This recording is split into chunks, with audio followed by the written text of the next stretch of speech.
दिल्ली शराब घोटाला के तार अब अरविंद केजरीवाल से जुड़ते दिखने लगे हैं। इस मामले में अरविंद केजरीवाल के निजी सहायक भी जुड़े हुए हैं।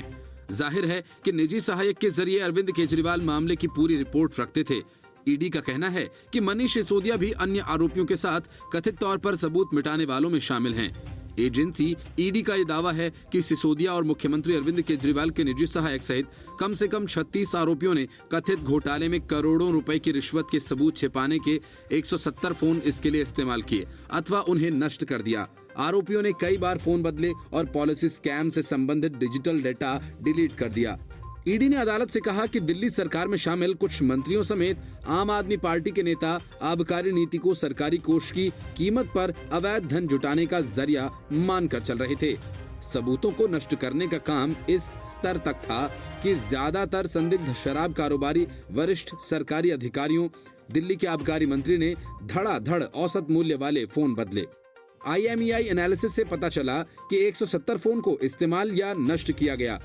ईडी 170 में से 17 फोन्स बरामद कर चुकी है। हालांकि फोन के डेटा डिलीट कर दिए गए थे। इसके बावजूद कई डिवाइसेस की जांच से महत्वपूर्ण जानकारियां सामने आई हैं। एजेंसी ने पिछले एक साल में कई संदिग्धों द्वारा इस्तेमाल किए गए डिजिटल डिवाइसेस डिटेल की अदालत के सामने रखी। एजेंसी ने 4 मोबाइल नंबर और 14 अलग अलग IEMI नंबर्स के बारे में बताया, जिसका इस्तेमाल कथित तौर पर सिसोदिया ने किया था। 14 अलग अलग IEMI नंबर्स का इस्तेमाल अक्टूबर 2021 और सितंबर 2022 के बीच किया गया था। प्रवर्तन निदेशालय ने कहा कि इस नीति को तैयार करते वक्त जानबूझकर खामियां की गईं। अवैध गतिविधियों के लिए एक तंत्र तैयार किया गया। गहराई से देखने पर यह बात नीति निर्माताओं के गलत इरादों को दर्शाती है। दिखाने के लिए तो इस नीति का मकसद व्यापारियों की गुटबाजी को रोकना और व्यापार के निष्पक्ष तरीकों को प्रोत्साहित करना था, लेकिन वास्तव में आम आदमी पार्टी के नेताओं की आपराधिक साजिश के कारण इसने पिछले दरवाजे से गुट बनाने को बढ़ावा दिया। ज्यादा थोक 12% और बड़ा खुदरा 185% मुनाफा संभव बनाया।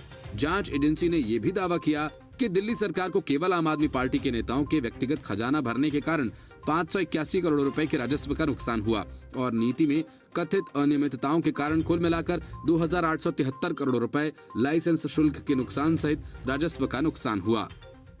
Bureau report, news of India.